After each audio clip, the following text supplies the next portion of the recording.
Chapter 22 The Novices. You've been with elephants, Maya said, taking a deep breath of the musky odor coming from Hilltop's robe. He had been waiting for them in the secret room when they returned from their respective listening posts. Maya was relieved Hilltop was there.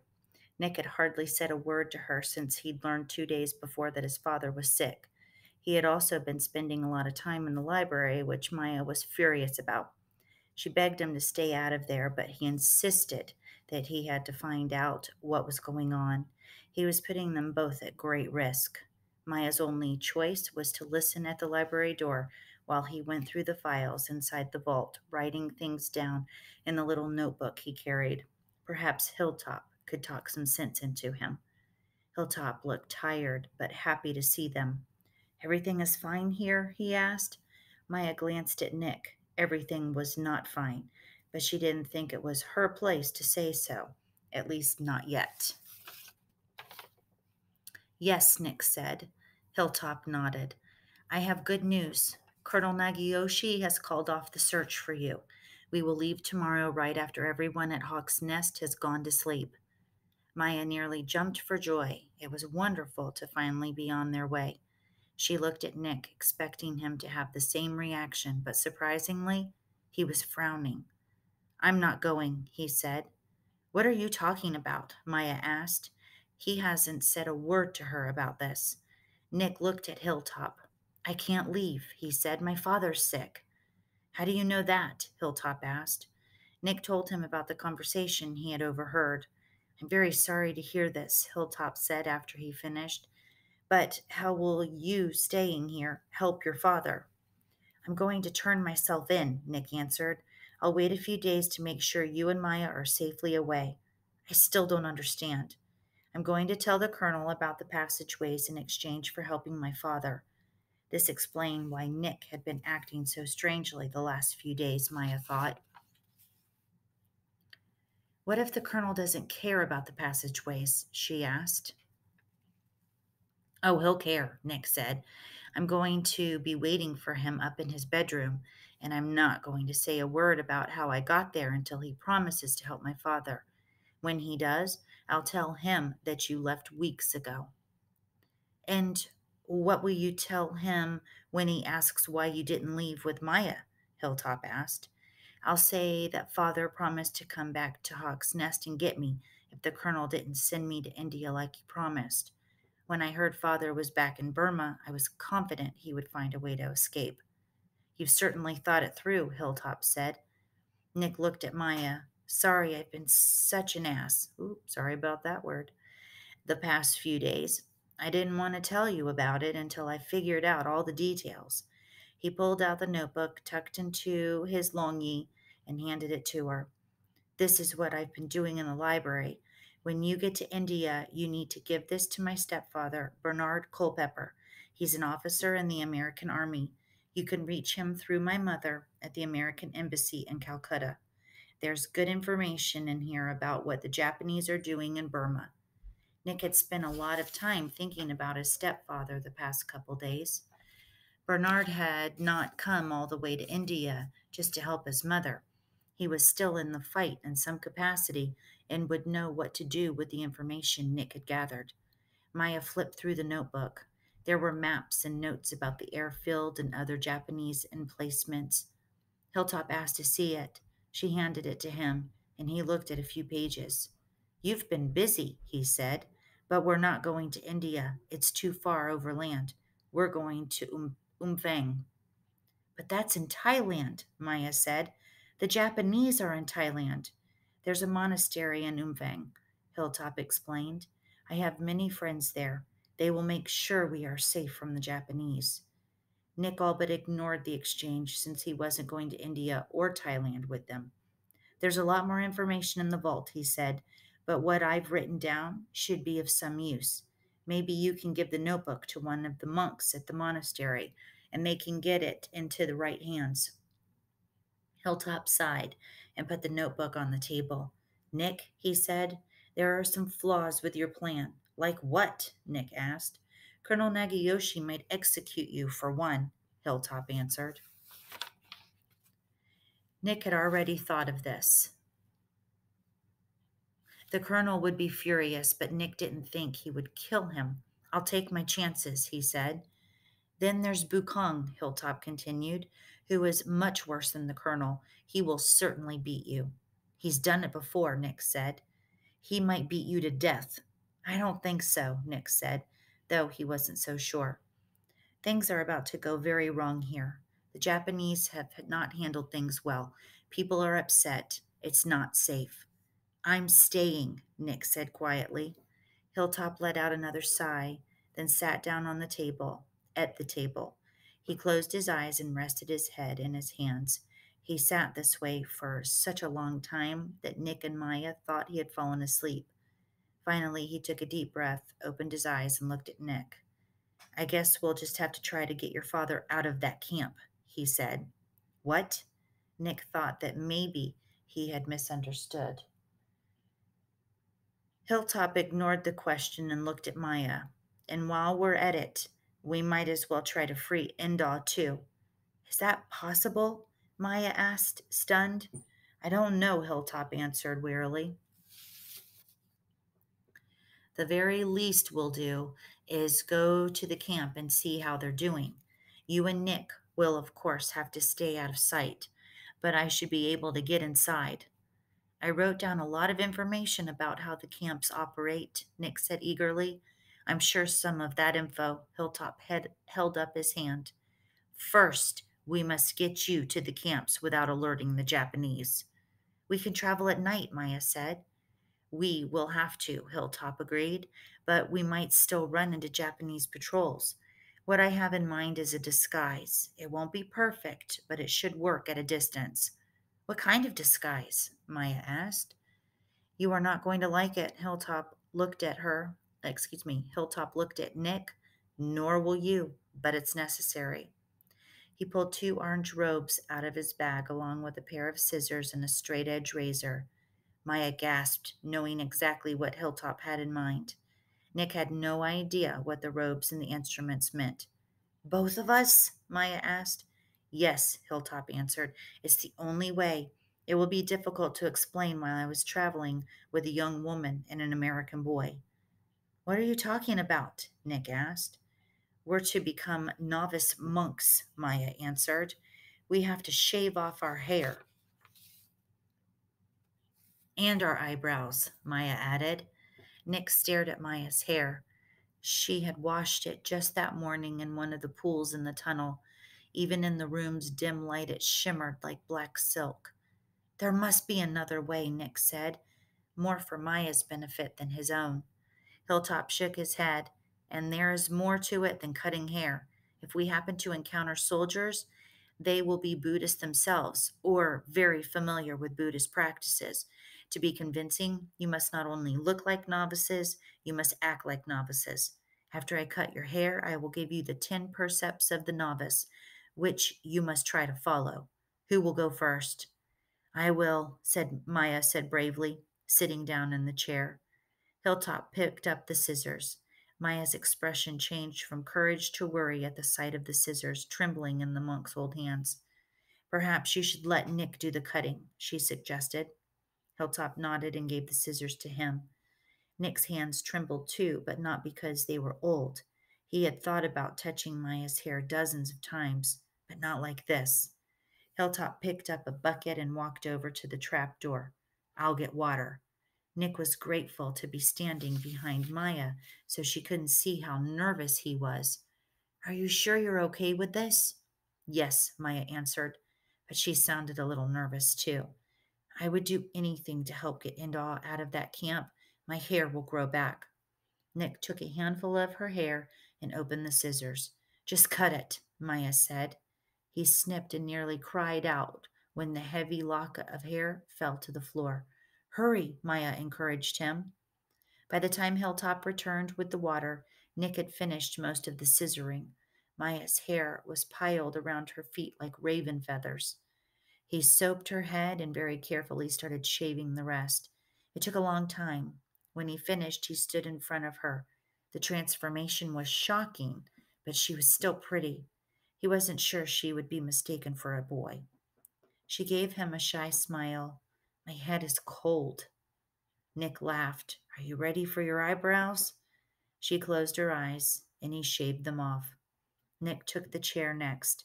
As Maya cut his hair, Hilltop read through the information Nick had gathered in the library. Some of this might be useful in getting your father out of the camp, he said. Where did you get the information? What? It was a little difficult to focus with his hair falling in his lap and Maya touching his head. The information, Hilltop repeated, pointing at the notebook. Oh, Nick said, I found it in the vault. There's a file on how the camps are operated rules, organization, punishment, work quotas, things like that. Nick had been horrified when he'd read through it. Even with his limited Japanese, it was clear that the soldiers didn't care whether the prisoners lived or died. Their only interest was in how much labor could be accomplished. If someone got sick or injured, the only medical attention came from fellow prisoners. There was even a list of approved punishments for various infractions. If a cigarette butt was thrown on the ground, the prisoner would be made to stand in the sun for hours, holding a boulder above his head. Theft, escape, and assault were all punishable by beheading or hanging. If the prisoners didn't fulfill their daily work quota, they didn't get to eat. The railway was being built in a leapfrog fashion from both ends. An advanced group of laborers, made up of mostly Burmese, hacked an opening in the jungle and constructed a prison camp. When the camp was finished, the railway laborers, British, American, Australian, and other nationalities, were moved in, and the Burmese laborers went further up the line to build the next prison camp. Maya soaped Nick's head. Your father is on the burial detail, Hilltop asked. He was as of a couple days ago, Nick answered, really having a hard time concentrating now. Light duty. Major Riku called it. Hold still, Maya scolded.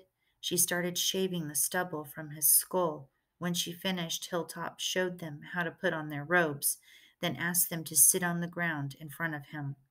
You must request to become a novice, he said. Repeat after me. Venerable sir, I respectfully ask you to order me as a novice, ordain me as a novice in order that I may be free from the cycle of existence and attain nirvana. Nick and Maya repeated the words. Hilltop gave them a toothless smile. Chapter 23, The Tunnel. The next night, Nick and Maya followed Hilltop down into the tunnel, closing the trapdoor on Hawk's Nest for the last time. Nick lit a candle. Hilltop looked even frailer than he had the night before. Nick wondered how he was going to make it to the camp and out of the country in his weak condition. Perhaps we should stop on the way out and get some of Mr. Freestone's food to take with us, Maya suggested. She and Nick had talked about this earlier in the day. They assumed they would have to avoid people whenever possible. For monks, this meant no food. Nick wanted to take his rucksack with him, but Maya had pointed out that a novice would not have a rucksack. She spent most of the day sewing 2 traditional monk bags for them out of an old longi. We'll need food, Hilltop agreed. Nick led the way with a candle. Although he had been down the tunnel so many times to get food, he hardly needed it. The side tunnel was steep and slippery. He suggested Hilltop wait for them, afraid the monk might fall and hurt himself. I am fine, Hilltop said. Nick started down the long grade, moving slowly with the candle slightly behind him to light Hilltop and Maya's way. If he had been paying closer attention to what was in front of him instead of his 2 companions, he might have seen the hidden man before he grabbed him. So this is where you've been hiding, Mogwai said. Run! Nick shouted, but it was too late. There were 3 other mahouts with Mogwai, and they had already grabbed Maya and Hilltop. Maya struggled to get away, but Hilltop stood calmly with a bemused look on his face. So you followed me, Hilltop said. Mogwai nodded. and we found the arms and ammunition. I knew Jackson had them stored somewhere on the plantation. We've been searching for weeks. We were so close, Nick thought, feeling sick to his stomach. Maya had stopped struggling and looked as sick as he felt. Now what? Magwe would tell Bukong, and Bukong would tell the colonel. Nick no longer had anything to bargain with. It would have been better if he had stayed in the nursery, working in the garden all this time. Magwe lit his own candle and held it toward Maya. All that beautiful hair gone, he laughed. My brother would be very disappointed. Nick stared at Magwe. Did he say would, not will? Where are you taking them? Magwe asked Hilltop. Nick didn't dare believe what he was hearing. Was Magwe going to let them go? Someplace safe, Hilltop answered. A dangerous time to be traveling. Magwe released Nick's arm. We have some help, Hilltop said. This was news to Maya and Nick. They looked at each other, wondering what was going on. You'll need food, Magwe said, and started down the tunnel toward the supplies. Nick, Maya, Hilltop, and the other mahouts stared after him, not moving. Magwe paused and looked back. Hurry, he said. You need to get as far from Hawk's Nest as you can tonight. Maya started crying in relief, and Nick was on the verge of tears as well. They followed Magwe into the storage tunnel and saw that several of the crates had been pried open. Magwe looked at Nick and Maya. You're wondering why I'm not turning you in, he said. Yes, Nick said. 6 months ago, I would have, but things have changed. It turns out the Japanese are no better than the British. What about Bukong? Maya asked. My brother hasn't quite figured out the problem with the Japanese yet, he said bitterly, but that might have changed. Colonel Nagayoshi dismissed him this morning. He pointed at Nick. Punishment for your escape. Right now, he's in Mulmine, boarding a train with my mahouts and elephants. The colonel has given him to Major Riku, like he was a slave. That should change his mind about our new taskmasters. Maya and Nick had heard the mahouts had left that morning, led by Sergeant Sonjay, but they hadn't heard that Bukong was with them. Hilltop pointed to an open crate of grenades. What are you going to do with these? I'm going to try to get my mahouts out, Magwe answered. How? Hilltop asked. The gnats are restless, Magwe said with a slight smile. The Japanese should have paid closer attention to them. There's going to be an accident up at the airfield tonight. The soldiers have been very careless with their bombs and ammunition. The colonel has been warned they could go off at any time. After the accident, he will have no choice but to bring the mahouts back to rebuild what's been destroyed. What about the soldiers in the hangar? Hilltop asked. Casualties of war, as the colonel is fond of saying. And like all wars, Hilltop said, when it's over, people will wonder why it was even fought. Senseless. You had best be on your way, Magwe took Maya's bag and started to fill it with tins of food. So tell me, what other secrets do these tunnels hold? Maya looked at Nick. These are the only weapons, Nick answered. He figured Magwe could find out about Hawk's Nest on his own. He held his bag out and Magwe filled it up. It was heavy. Hilltop stepped forward with his bag. I think we have enough, Nick said. They didn't, but there was no way Hilltop could carry the weight, not for long anyway. Without an offering, I can't give Magwe a blessing. Hilltop had held his bag open, and he deserves a blessing for the help he has given us. Magwe put a few tins in the old monk's bag and bowed. Hilltop gave him a long blessing, then motioned his 2 novices to follow him out of the tunnel into the night. Nick had not been outside since the night he had cut his knee, and Maya had not been out since she'd taken up residence in the walls of Hawk's Nest. They hadn't realized how stuffy and stale the air in Hawk's Nest had been until they emerged from the stump near the pagoda. The food tins in their bags clattered together like tambourines. Hilltop waved them into the pagoda, where they reorganized their supplies, wrapping the containers in their clothes. It was a perfect night for walking. The sky was clear, the moon half full. Nick and Maya wanted to stretch their legs, but when they set out again, Hilltop set a frustratingly slow pace. At the rate they were going, they wouldn't make 3 miles before sunrise. Nick offered to take Hilltop's bag, hoping that would speed him up, but it didn't. If anything, Hilltop seemed to move even slower without the extra load. They crossed the river near the village and climbed the far bank. It had been an hour since they'd left the pagoda, and they could still see the lights of Hawk's Nest behind them. "Where are we going?" Maya finally whispered. Instead of answering, Hilltop stopped and looked back toward Hawk's Nest. A moment later, a huge explosion erupted on the plateau behind the house, turning the dark horizon red. The initial blast was followed by the loud popping of shells and ammunition igniting. "We don't have far to go," Hilltop said, turning away. Nick and Maya followed along in silence. Hilltop was walking much faster now. They realized he had slowed their departure so he could see the airfield explode. Another hour passed, and Nick began to feel the weight of the 2 bags he was carrying. Hilltop finally stopped at a stream. Nick gratefully dropped the bags and gulped down several handfuls of water.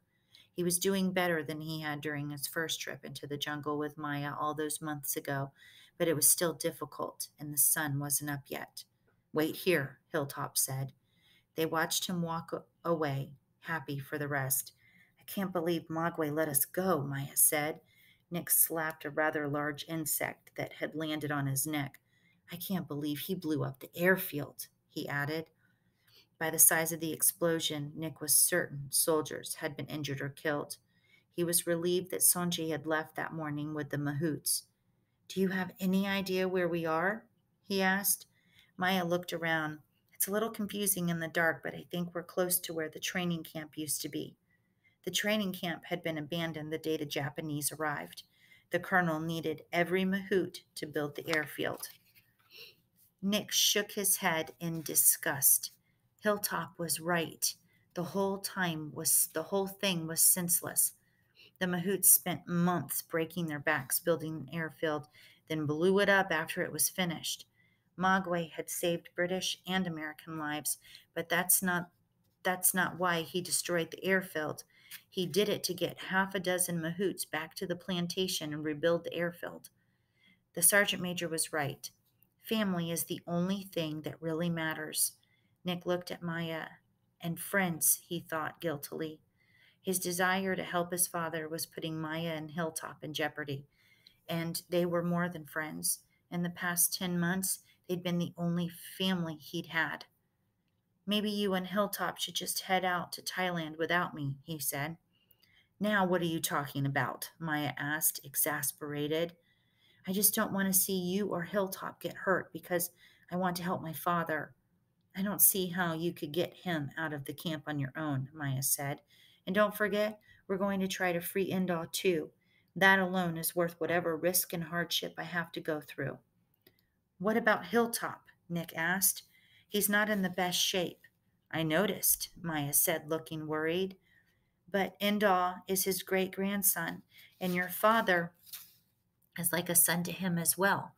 He wants to get them out of the labor camp as much as we do. I think we need to see how it goes the next day or two." Despite his concern, Nick was relieved Maya was still willing to go, and she was right. He had no chance of getting his father out of the camp on his own. He was about to thank her, but was interrupted by a crashing sound. At first, he thought it was a Japanese tank plowing through the woods. He grabbed Maya's arm and was about to pull her behind a tree when he saw the gleam of a tusk in the moonlight. "Hannibal," Maya said. "Yeah," Nick said. Incredibly, Hannibal looked even bigger than he had before. Nick touched the spot on his chest where Hannibal had hit him. Maybe it was the fact that Hilltop was perched on Hannibal's neck, or maybe Nick had changed over the past few months, but he wasn't as terrified as he had been before. Afraid? Yes. He felt his heart thumping a little faster, but it wasn't frozen in place, nor did he have the urge to run for his life at the sight of the former Kunyi. Sorry. Hilltop tapped Hannibal on his broad head, and the bull stretched out so he could get down. You didn't expect us to walk all the way to the labor camp and to Thailand, the monk said. We did, Maya said. Hilltop laughed. Not on my old legs. He looked at Nick. And your father is as ill as the major said. He'll be in no condition to walk. And if your father is as ill as the major said, he'll be in no condition to walk. Sorry about that. How long have you been working with Hannibal? Maya asked, still keeping her distance just as Nick was. Since the night you disappeared into the walls of Hawk's Nest. He scratched the bull behind the ear. He'll be fine as long as we don't run into a tiger along the way. Not much chance of that, Nick thought. The Japanese officer's favorite pastime was hunting tigers. He had listened to them bragging about their kills around the dining room table. Nick doubted there were many tigers left in the area. Hilltop started searching through the brush as Hannibal remained prone, picking at the plants and leaves within reach of his huge trunk. Whew, I keep messing up. Sorry, guys. What are you looking for? Nick asked. Hannibal's ondon. I hid it somewhere around here a few nights ago. Nick was surprised Hilltop was obviously stronger than he looked. Elephant saddles were heavy. Maya and Nick helped him look carefully to stay out of Hannibal's reach. Here it is, Maya said. They pulled it out along with the bark paddling and threw them onto Hannibal's back. It wasn't easy. Stretched out, the bull was still taller than any of them. Loot! Loot! Hilltop told Hannibal to get to his feet, then cinched the saddle on tight. Humph! Hannibal stretched back out without hesitation. Nick and Maya were both amazed. He seemed like a completely different elephant. Hilltop climbed up onto his neck. Nick and Maya climbed up behind him. Loot! Hannibal got back to his feet. Tet! Hannibal started forward. Ooh, sorry about all those mistakes. Wow. All right, look for tomorrow's chapters tomorrow.